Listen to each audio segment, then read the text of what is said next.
to have you here. As we get started, we'd love to hear where you're joining from. So just if you want to drop in a note of where you're joining from, we have a chat box. And you can just let us know where you're coming from. I'm Megan Cornwell. I'm the content marketing manager here at Teachstone, and I'm joining from Richmond, Virginia. So welcome any Virginia folks, welcome everyone else. This will be a very interactive session. We hope that you'll all join us in the chat. And if we can go to the next slide, please. I'll cover a few notes, housekeeping notes as we get started. So today's presentation is being recorded. You'll receive a link to the recording and the slides tomorrow. We'll send you an email. And we'll also be sure to send that certificate of attendance. I know lots of folks who are joining have emailed and reached out. Well, will we get a certificate of attendance? And yes, we'll be sure to email that out after today's presentation. I mentioned the chat. I see it blowing up already. I'm so excited to see Texas, LA, Milton, Florida. Hope you're safe from the hurricane. I'm not sure where Milton is.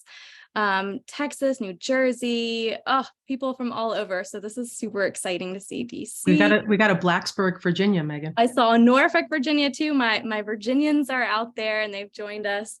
So thank you for dropping notes into that chat box. If you want to reach out to our presenters directly, we have a separate box for that. That's the Q&A. The chat tends to go really, really fast. So if you have a question for the panelists, the best way to contact us is through that Q&A box. And there's a few folks behind the scenes who are standing by to answer questions, and I can answer questions along the way. And we'll also have time for questions at the end. So I am going to very soon kick it over to my panelists here today. We have Emily Simon and Erin Sabina. Emily currently serves as our interim senior director of product strategy and product marketing here at Teachstone.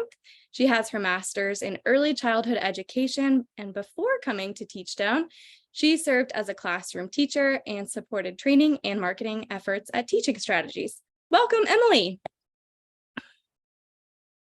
And I'm also joined today by Erin Sabina. Erin has been at Teachstone for almost 6 years and has previous experience in juvenile detention centers, childcare settings. And Erin is currently a class sales consultant, where you have probably seen her out and about in the field at many conferences around the whole country. And she's hosted many a webinar. So I'm sure this is a familiar face to many of you joining today's presentation. And Erin, I'm actually going to pass it off to you to take the next slide. Well, thank you, Megan. And speaking of conferences, I will also be at NACCE next week. If anyone will be there, come stop by and say hi to Emily. Are you going as well? I'm not sure yet. So I'm close by. So I'm in the DC area. So I might pop in for a little bit, but not certain. But definitely anyone joining should come by and spend time with you, Erin. And Megan. And Megan, yes. So if we can go to the next slide. So we're going to have a poll here just to get an idea of who we have with us. So if you are an educator or a caregiver, an instructional leader, a site leader, implementation, data collector, or observer, if you're other, if you can put that in the chat as well, we'd love to hear from you.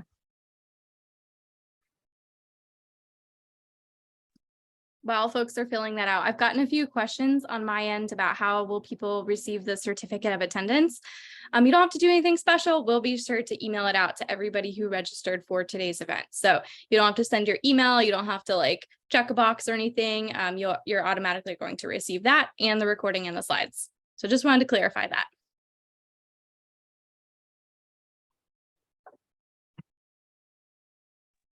Thank you, Megan. Lots of others. I don't know if everybody can see it or if only I can see it while the results are coming in, but we have lots of others. And so I see those being listed in the chat there.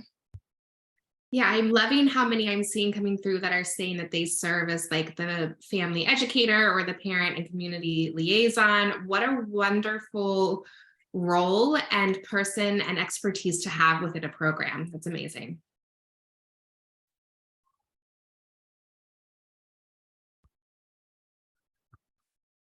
I'm excited about this conversation and that we have parent and family engagement folks here, because when I was at the National Head Start Conference, that's one thing that kept coming up, is that we had parent and family engagement folks coming to the table saying, I don't know anything about class, and then learning about interactions and being like, I should know about this. And thinking about that holistic continuum of, for the child to have the same experiences in the classroom, at home, and have those same opportunities. I love that we have those folks here with us. All right, you want to kick us off on the agenda today?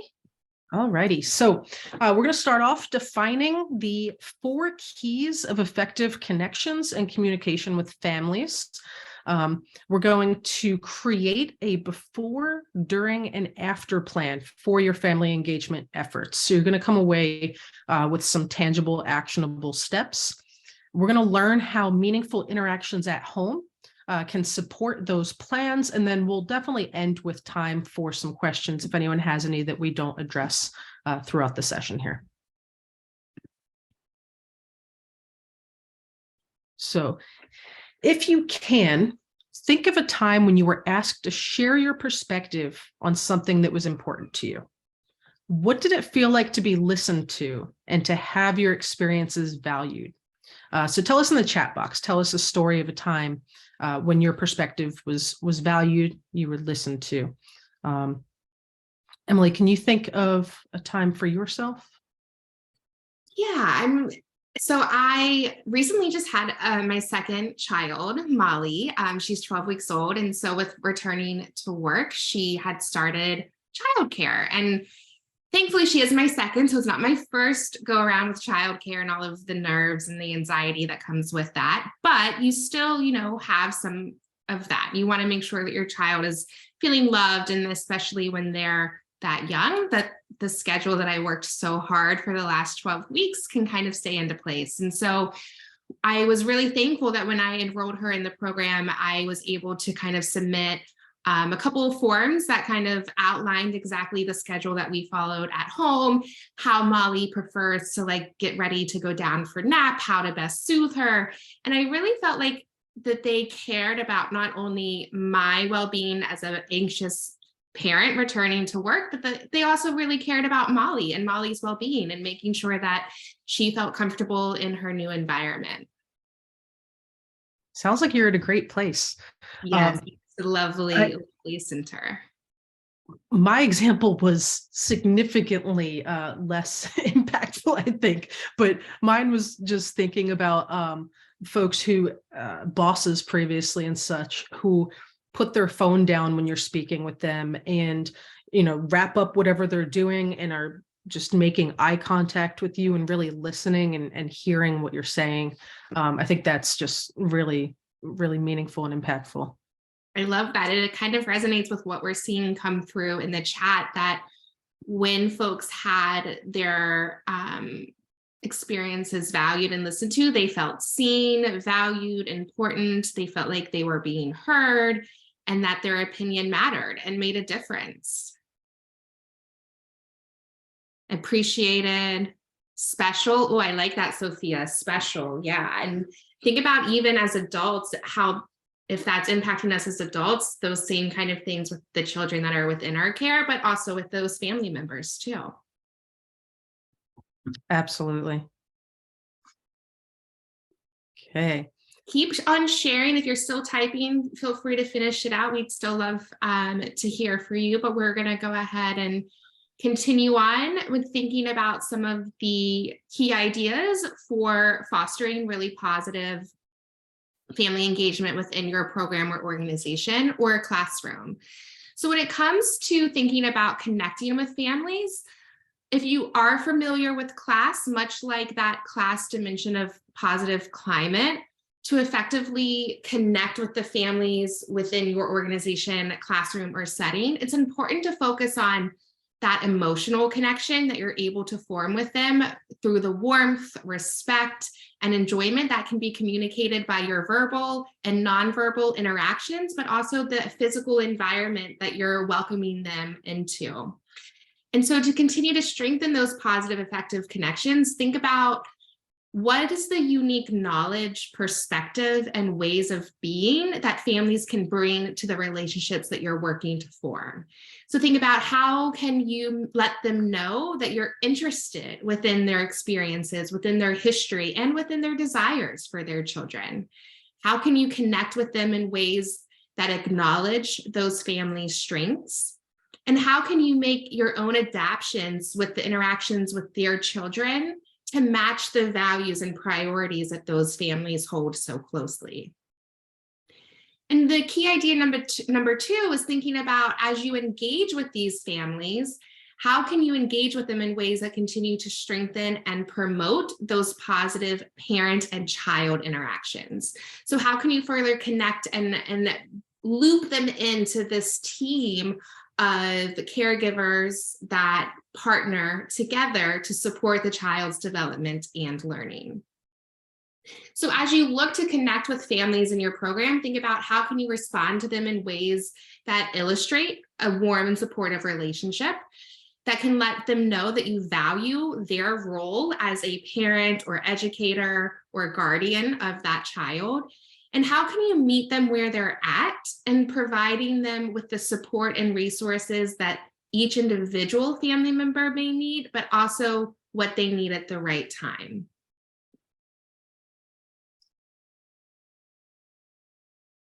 Go ahead, next slide. Thank you. Yeah, so those two key ideas were around the concept of connecting. And we know that an essential piece of connecting to families is going to come and stem from communicating with families. So much like the class dimensions of teacher sensitivity and regard for student, child, or family perspective, when you're communicating with families, it's important to demonstrate and respect the family's unique needs and preferences, as well as their own interests and inputs. And so key idea number three is thinking about how can you learn how families prefer to be connected and communicated with from you as maybe the classroom teacher or family liaison, but also from within the broader program and organization that you sit within. And so think about what are the various methods of communication that you can leverage and work to tailor that to meet each family's unique circumstances. And then key idea number four, seeking out opportunities to learn from your families. So when you think about all of the knowledge that a family and each of those individual family members can bring to further support you in developing the child effectively, how can you learn from them? What are some of the opportunities that you have available to gather and gain that input and insight? And so I'm starting to see some folks within the chat share some of their strategies already, which is amazing. Thank you. Keep those coming. There is so much power in learning from each other, especially during these types of webinars. So I'm already seeing Class Dojo, which is a technology software, is being leveraged. But I also love that, Maria, you shared that you also use verbal communication and flyers. So again, recognizing that maybe not all families prefer or have access to that technology that's being leveraged for communication. I love key idea number three, I think, especially because it makes me think of the book, How to Listen So Kids Will Talk and Talk So Kids Will Listen. And that applies to everyone in life, you know, thinking about how people are going to be most receptive. And so thinking about how are parents not only going to be most receptive, but also, as you just added, how do they actually have access? Yes. Yes, and so where both of my children go, they utilize the Tadpoles app, which I think is similar to the Dojo and the Remind and some of these other applications that you all are sharing. And while I love it and I so appreciate it, as a working parent, I often find times where I see the Tadpoles notification come through, but I'm not able to look and respond in that immediate time frame. And so I've asked each of my children's teachers, like, if there is like a true emergency or you really need to get a hold of me, like, please call. Like, calling is my preferred method, because if I see that number come through on the phone, I know I need to pick it up. Where if it's just the Tadpoles notification, I can continue on with whatever meeting or work priority that I'm engaged within. So if we can go on to the next slide, please. It's essentially asking you to continue doing what you're doing there in the chat, telling us what strategies have been successful for you, and not only effectively building those relationships, but engaging and encouraging that communication with families. I'm just going to scroll back up and see, oh, we use Facebook. That's also very common. Email, phone calls, flyers. I love that everyone that's coming through is sharing, again, that wide variety of methods and modalities.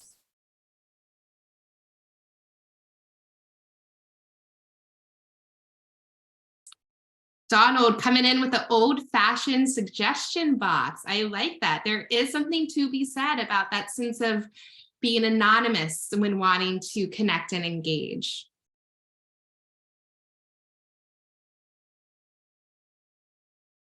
Social events. Ooh, parent coffee hours each month. So Amy, I have a question. Is that just for families, or are they coming into the classroom and enjoying time with their children and teachers as well?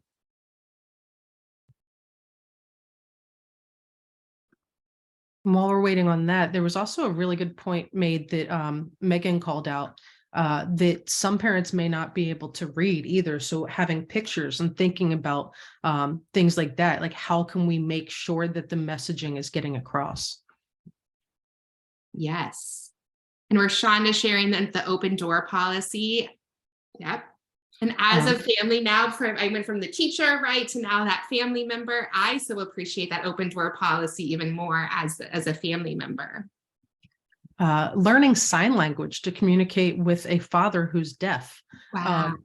And that's great to teach the kids as well. I've been teaching my son a little bit of sign language as he's growing up. He's 20 months. So with teaching him a little bit of sign, he can communicate to me with some of the things that he can't quite verbalize yet. Wonderful. Such great strategies and ideas coming through in this chat. So on the flip side, if you go ahead and move to the next slide, Isabella, what's challenging? What's been difficult for you in maybe trying to seek out families' perspectives or trying to encourage engagement or communication? COVID, time, yes. I feel like those are probably two of the biggest challenges. Time, the parents and the conflict of their working, parent interest.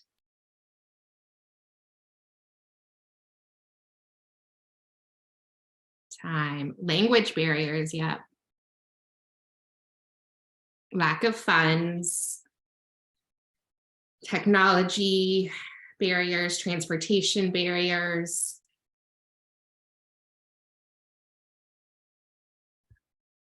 I'm seeing time, Erin, coming through as the biggest. And every time I heard time, I was thinking about the teacher's time, but the last few have said parents' time, which is surprising to me because as a parent, like I would absolutely, but I also, that's a privilege of, right. that I can make that time. So that didn't even occur to me. Right.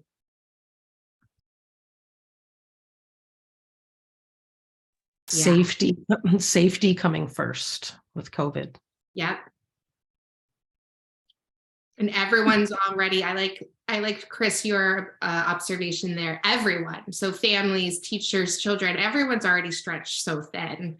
And so finding that additional time.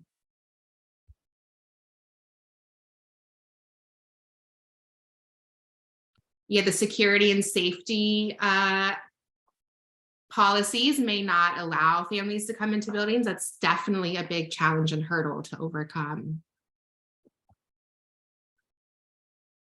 Yeah, so all of these are so relevant and so challenging, both from a teacher perspective, a family perspective. I empathize with every single one of these that came through. And so hopefully today, as we continue our discussion, around some of the key ideas and strategies and even resources and support that Teachstone has, you'll gain some insight and some new ideas to go and try, and even crowdsourcing here from the chat and from the 138 wonderful folks that we have joining us live today as well.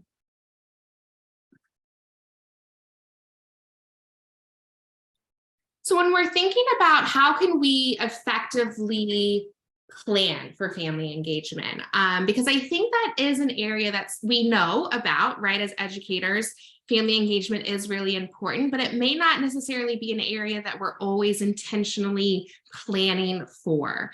So no matter what your role is within the program, a teacher, an administrator, a director, a teacher's assistant, or even if your role is dedicated to a family liaison specialist and focused on family engagement, there's opportunities to intentionally plan for family engagement across all of those levels.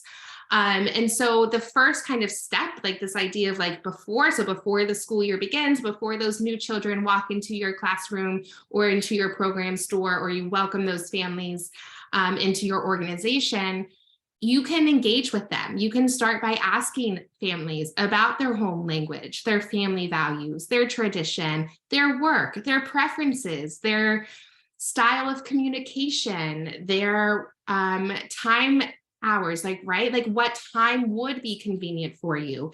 Is a recording better than something that's happening in person? Is a Zoom webinar better than something that's in person? What are those preferences that we can help to better meet you exactly with where you are? And so I already see Alicia sharing surveys. That's absolutely a great way to kind of source out that information from parents and families. What other tools have you all used to get this insight and information? Because sometimes it's not always easy to extract this out. So an intake survey, great. What else?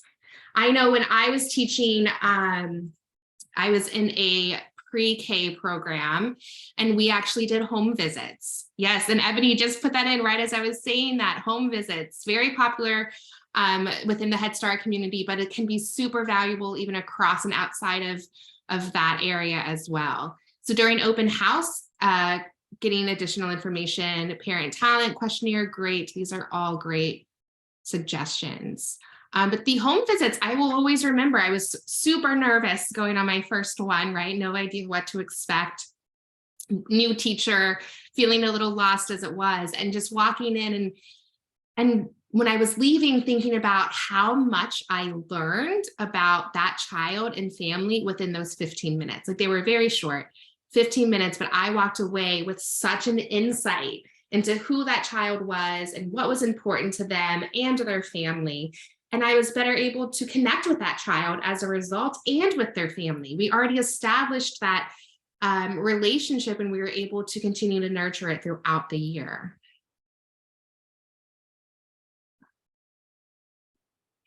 So thinking about kind of, okay, you have new children in your care, you already have the families that you're going to be working with throughout the year. What can you be doing during that time together to continue to foster that engagement and relationship? So if you've intaken and you've gotten that information that we just talked about, start to acknowledge what families have shared. Start to weave in their preferences, their traditions, what's important to them. Continue to ask them questions, continue to engage in them, and continue to prompt for additional information if helpful.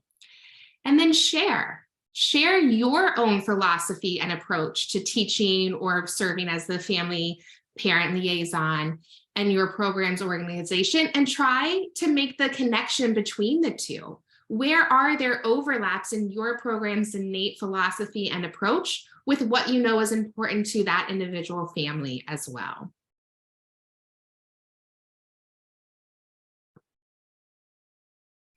And then after, so you've got all of this information, you've really formed that solid relationship, you understand what's important to this family and to this child.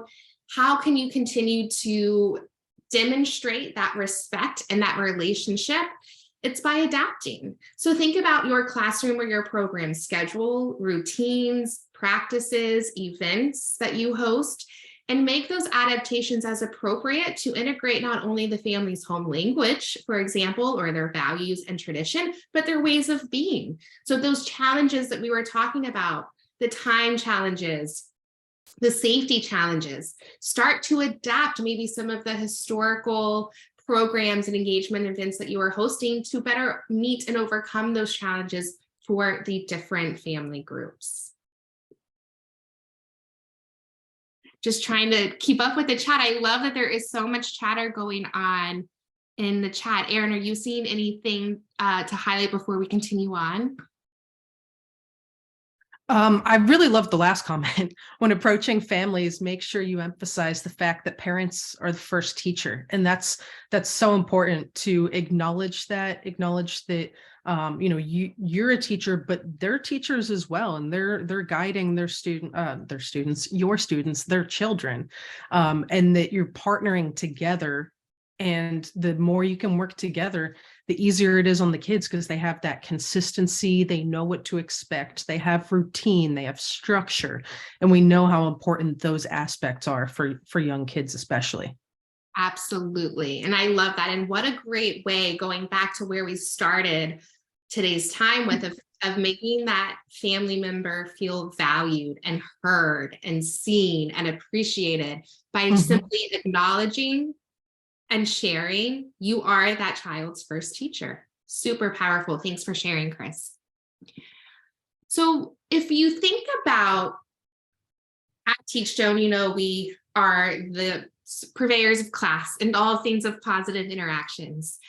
And so what I really wanted to center on is if we know that positive interactions support children's development and learning, because of that trusting relationship that they help to create, then we can leverage those same interactions to build that trusting relationship with the families. And we know that that relationship is going to be the key to that ongoing engagement and partnership. And so really what it comes down to is making sure that we're taking the key interactions that we know work and leveraging them to help the families to continue to feel welcomed, respected, and involved. So think about ways in whichever role that you serve within the program, again, whether as that teacher or the director or that parent liaison, within your role in that organization, how can you continue to contribute to creating a positive and welcoming environment for those families? How can you continue to contribute to demonstrate sensitivity, acceptance, and respect towards families? And how can you continue to contribute to make families feel valued, a part of your childcare team, and that you are a resource for those families? So if you have any strategies or stories to share where you've really seen that parallel process of interactions with the families working successfully, please feel free to drop those stories into the chat. We want to hear them, celebrate them, and recognize them. And so while you're doing that, we're going to watch a very short video clip. And so this video clip is going to feature Dr. Moll, who's a professor emeritus in the Department of Teaching, Learning, and Sociocultural Studies within the College of Education at the University of Arizona. And he kind of coined and came up with this idea of funds of knowledge. And so when we think about connecting and communicating effectively with families, there's going to be opportunities to create this fund of knowledge to make that partnership even more successful. So let's take a listen to what he has to say.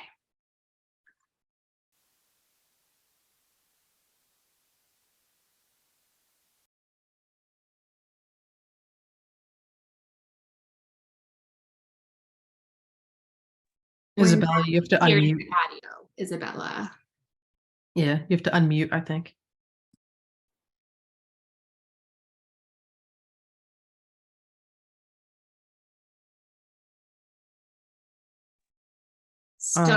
Yeah, still no audio, Isabella. I'm happy to share too. I have the video pulled up if you want to hand over the screen share. I see some chats coming in while we get this worked out. Can you hear it now? No. Okay. So again, so to reinforce, Emily, what you were saying right before this video, one of the comments, letting parents know they may already be doing so many things that supports the teachers in the classroom, and they just don't have a formal name for it, which makes them the best teacher. They know their children best. And making sure to let the parents know how important having them work with the teachers in your role, how important that is to be able to reinforce what the children are learning in school, to be able to communicate both directions. Yes, I love that. And again, thinking about those kind of 3 key things of welcome, respected, and involved, how powerful that becomes as a result of that acknowledgement and shared kind of learning together. All right, give me a thumbs up if you can hear it. I'm Luis Moll, and I'm a professor at the University of Arizona. For several years, we have worked with a concept that we call funds of knowledge. And funds of knowledge has to do with the knowledge base generated by families on the basis of their experiences, especially their work experiences, their social practices, and their social history. So part of the strategies that we use is to visit households and get to know the families, whether we become the learners as opposed to the teachers in that context, in order to document the knowledge base through, as laid out by the experiences of the families that we're working with. There are several advantages, we think, to such an approach, and we're pleased that colleagues not only in different parts of the U.S. but in other countries are using the concept and adapting it to their own realities. And one of the most interesting areas for development on the use of the concept, I think, is through Head Start activities or other early childhood activities and programs, where the teachers could develop the documentation of funds of knowledge, not only with the families, but with the kids. And also the documentation of funds of knowledge of the teachers themselves. It is very important, I think, especially in an early childhood or in a Head Start context, to understand how teachers' experiences, life experiences, interact with the academic knowledge and pedagogical knowledge and concepts they're supposed to master as professional educators. There's always a filter in acquiring these more academic concepts, and that filter are the social and emotional experiences of our lives. So in a sense, the teacher's funds of knowledge become part and parcel of that element needed to assimilate the pedagogical knowledge and become an outstanding teacher.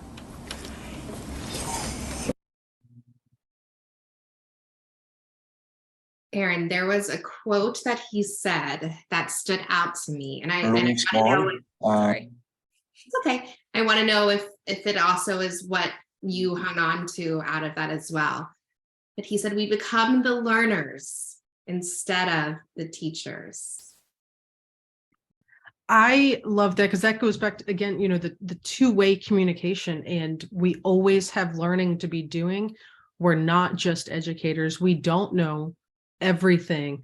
We can learn the different cultures, different just techniques that folks have learned. It's like thinking about your grandma's old methodology and things that have worked generationally. Exactly. And I think it was in the chat, or maybe someone, you said it, Aaron, like these family members know those children the best. And so being able to crowdsource almost, if you will, like those strategies that are going to work, that are going to get you across that finish line with that skill that the child is struggling with the behavior that you find to be challenging, or whatever it is. Go to the family and create that fund of knowledge and work together to get the approach that's going to work.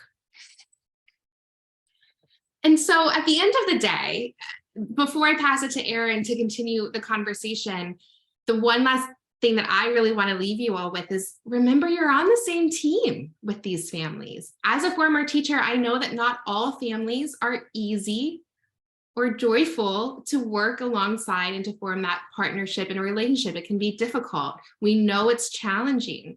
But at the end of the day, if you remember that you're on the same team, you have that same end goal in mind, which is that child, that can really help to reframe and reorient those challenges as opportunities to overcome.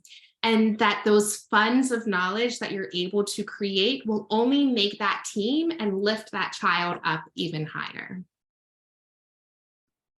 I love that, Emily. Thank you. So here you'll see a QR code. I'm not sure if all of you are in our class learning community or not. Please scan the QR code. You can join the class community if you're not in it. If you are in it, you can join the conversation right here. But we opened up a topic on this in the class learning community to see, we heard from you about what do you all do to communicate with families you serve. So we heard a lot of the same things that we've heard in chat here. Newsletters, invitations to come join in the classroom, different communications throughout the day. So we heard Doja and some other methodology, communication folders, Facebook groups. So we heard some Facebook groups through chat here as well. And we have a quote here. I always mention that parents and teachers are a team, as Emily just said, and that parents are the first and most important teacher in the kiddo's life. So hearing a lot of, similar concepts, which I think is great to know that we're all on a very similar page here about this importance.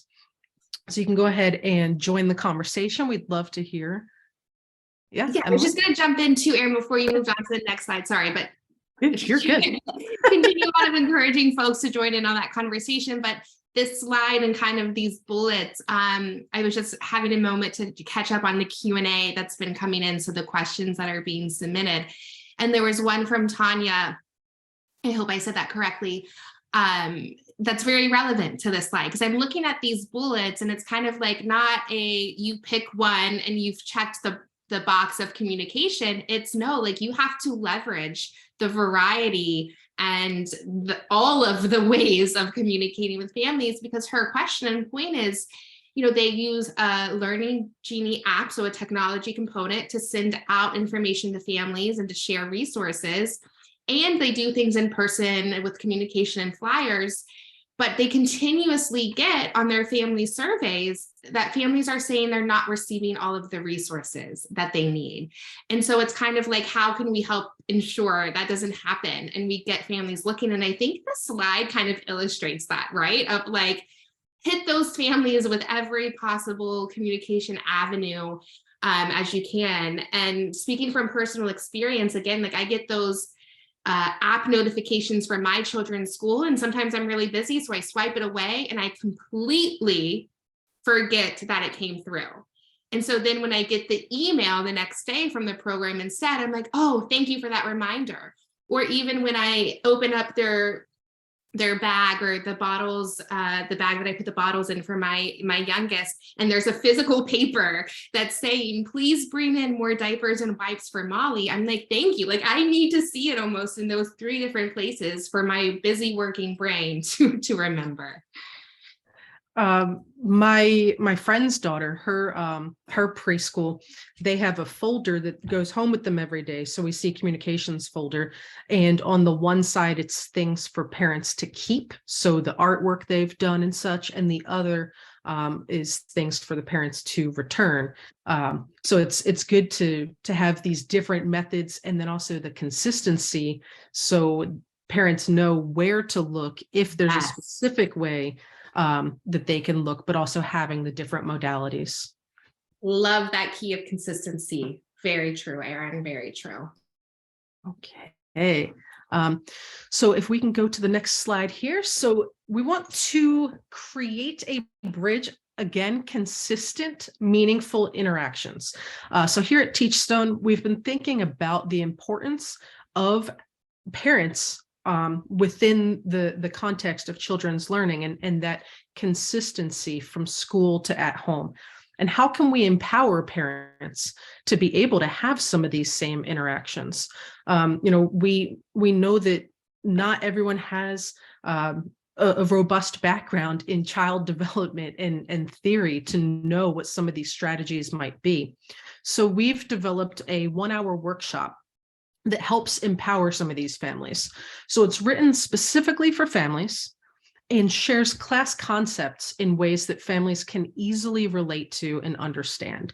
So it's not super like difficult wording or concepts. It's really easy to be able to implement. Each family that registers receives a recording of the workshop so they can go back and revisit, and some quality materials to help apply the new strategies they learned immediately.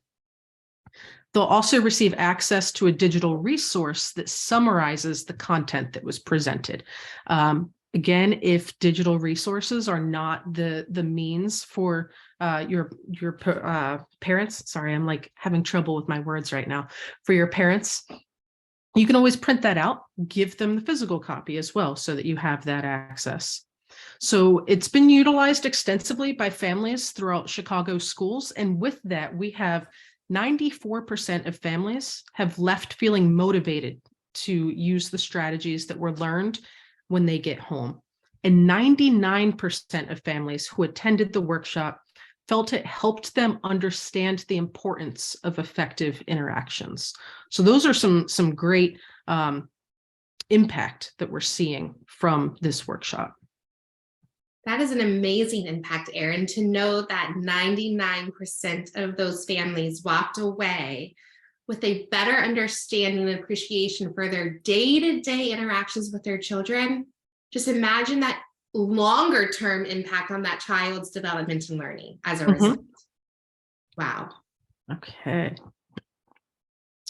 So next slide, please. So we also know that the family engagement, it aligns to Head Start standards and policies. So it's in Head Start and it's in CCDBG funding. So we see some of the language right here. So we want to engage parents in their children's learning and development and support parent-child relationships. We want to share best practices on children's development. So that's, again, aligns to this, aligns to what we know is best for children to have that consistent, continuous strategy. So I'm going to pause for a second, Erin, and make sure that I'm understanding correctly that if I was in a program and responsible for my family engagement and outreach programs within my organization, you are saying that like with the Meaningful Interactions at Home workshop, I'm checking the box, if you will, for these two requirements. Already. Oop, you're back, Erin. You were frozen for a second. But Oh, sorry. I was going to jump in on your behalf. So yes, Emily, absolutely. So you're checking that box. And at the same time, I totally lost my train of thought. Yes, you're checking that box. So we know that you're doing it in a very impactful way. Yes. Oh, what I was going to say is so many Head Start programs, you already have the monthly, time with parents and stuff. So it's really, you can use one of those opportunities to be able to have this workshop and use it as one of those meetings that you're having. Amazing. So taking off some of that legwork, right, of planning and hosting. Exactly. All right, if we can go to the next slide, please. So this is an image of some of the materials that you get. So what the pricing is here is for the webinar and a set of these materials for each family. The families, you can have 2 participants per family. And it doesn't have to be, mom and dad. It can be aunt, it can be grandma, it can be whomever is who you would like to be participating in this, who's really engaged with your child at home. So $2,000 for the workshop, all of these materials for up to 25 families. So you get safety scissors, construction paper, crayons, that fine motor hedgehog I've been looking at for myself. Primary shapes template set. You get a magnifier and tweezers, a drawstring bag to hold everything, and a guide on how to use those materials. And the guide on how to use the materials explains how you can use these materials, running the gamut from infant through preschool. So it can be used for younger ages as well. And so Erin, is the benefit of these materials, or the goal of these materials, if you will, to help families extend and actually put into practice what they're learning during this workshop? Yep. So to be able to take those strategies that they're learning and go home and implement them right away, be able to sit down and do an art lesson with their kid, or be able to, look at, right now in Virginia, there's a lot of leaves on the ground. So you can use magnifier and tweezers, look at leaves, look at different bugs you might find, all different activities that you might be able to do with your children at home with these items, in addition to other strategies that you'll learn, like just how can you ask questions over dinner? Yes, and actually get a response rather than fun. Exactly. Okay, and in addition to this, so I love this part, is so a program would be purchasing this for the families. And in order to help the families engage, to have the different options of seeing the material, so we've been kind of reinforcing that, we want to share the information in ways that parents will be first receptive, and also second, how do they actually have access? So we share a promotional package that includes, you can have a flyer, a postcard, a poster, an email template, a social graphic, and a sample post, and have that branded with your program's name and logo, if you would like to, and then a specific registration URL for the parents to be able to, for the families to be able to go ahead and register for the Meaningful Interactions workshop.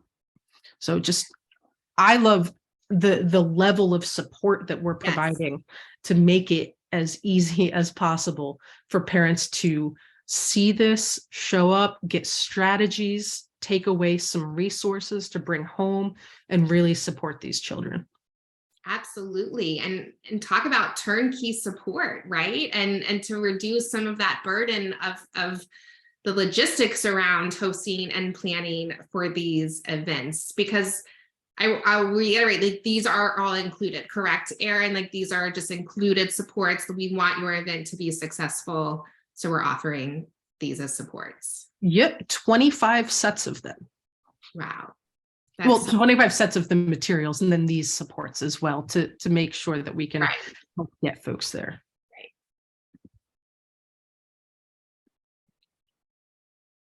I think this goes over to me. We've had a lot of questions. And I also wanted to call out, I got to test drive some of the products in the kit, and I have the safety scissors. I have a 3.5-year-old, and he's struggling with scissors right now because he doesn't have that like fine motor skill to open it, but they have like the little like thing that pops it back open for him. That was not supposed to be in this webinar, but I just had it sitting on my desk, and so I had to like shout that out because it's been really helpful. Okay, so my job is really here to ask the questions that we've already started getting in. Erin, you mentioned the workshop. Is that an in-person workshop or is it a virtual workshop? And what does the workshop itself look like? So it's a 1-hour workshop through Zoom, through Bizibo.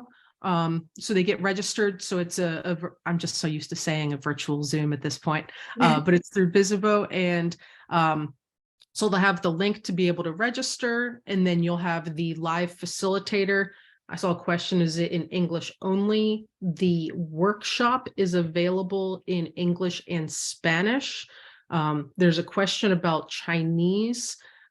We don't have it in Chinese, but we could. I've done some instances where you might be able to have, if you provide a translator. So just reach out to our sales team and we can see what we might be able to work out for you in that instance. We have another question too about the number of participants. I think you said that it was 20 families with 2 people. 25 25 families families. with up to 2 people per family. Is there an option to have fewer or more families, and would pricing change, or is it like set? It's for up to 25 families, so you can have fewer than 25 families, but the pricing will be the same. And then if it was more families, we would need additional workshops. Okay. I did ask the question before about if, say, there's a family where it's an individual who would be attending rather than 2, and if there's like 2 people, the program would just kind of need to connect those 2 people to be a family. But there would just be the one set of materials would be the kind of one caveat to that. But just so that this way you could help accommodate in some of those kind of unique situations that might come up. Awesome. That's great. Thank you. I also wanted to drop in a link to an info sheet. I know many of you might be interested and need to share this information with someone else in your program. So there's an info sheet. And then if you wanted to learn more, had more specific questions about like, oh, what does this look like in my program? There's a form on our site and I just dropped the link in there. So if you had questions about like, oh, my program is set up in this way, like, you know, we're happy to work with you and you know, support any of your individual needs on that. I also wanted to go back to a question that was asked earlier, but before I do that, I wanted to just send out another reminder. We still have like 7 minutes left, and this is a highly engaged group. So if you have any family engagement questions, like this is a great group to ask them. So even if we don't have the answers, let's tap into the audience. So ask questions to everyone else here. But I wanted to go back to Tanya's question and kind of put it back to the group. So what do you all do when you are providing flyers and newsletters and an app and, you know, family surveys, and your families still are saying, hey, we don't have all the things that we need. We don't know when photo day is or when the pumpkin patch is. So how do you handle that and ensure that the families are engaged beyond, you know, sending out a newsletter or beyond like stopping them at the door? Are there any other ways to like ensure that your families are staying engaged? I love what Roshonda just said. I become the one greeter at the front door. Oh my gosh, that's awesome. I love that. Meet them at drop off. Roshonda. I love that. I bet it's really effective. Oh, attached to the backpacks. Notes attached to the backpacks. That's great. Yes, and I know for picture day, my daughter always comes home with a sticker and it's on her back. So she can't like take it off and toss it. So like I always like see the sticker. It says picture days tomorrow. That's great. I actually on this call got the alert on my phone that picture day is coming up. Like, how funny. QR code stickers. That's a very innovative idea, Chris. Love that. We're a fan of QR codes here, as you saw in our presentation. Phone calls, yes. The big sign by sign in and sign out. Yes, I like that, June. When my daughter's school does that, they have a chalkboard right at the entrance with like the most important information to know for the next day, like picture days tomorrow, spirit days tomorrow, pajama day tomorrow. So you always have that like reminder. I like the idea of having the children hand the note to give it to the parents, because that's also, you know, providing a job for the child, some regard for student perspectives within your family engagement strategy. So that makes my classy heart so excited. Yes, raffles for participating. That's awesome. Everyone loves free stuff and giveaways. And incentives to do things. Yeah. for Shonda, and we'll become a walking billboard. I think next time, Shonda, we need some pictures and videos to accompany our presentation here with your examples. I love it. Right, a walking billboard Walmart greeter. Oh, that's awesome. Oh, the bus aids always remind at drop off. I love that. So even thinking about those that are riding a bus to and from. Lots of love for Rashonda in the chat too.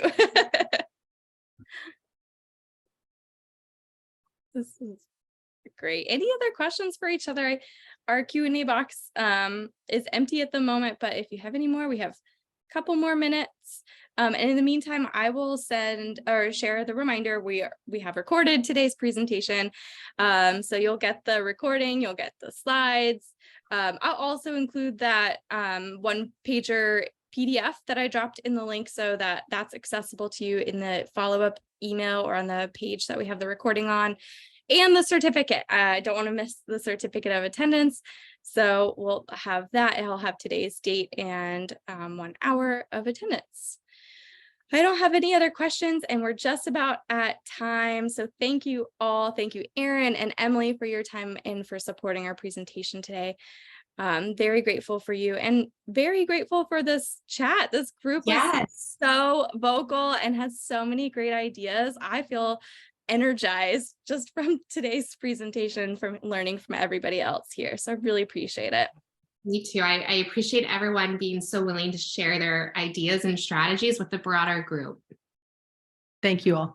Thank you all. Take care and have a great day. Bye-bye.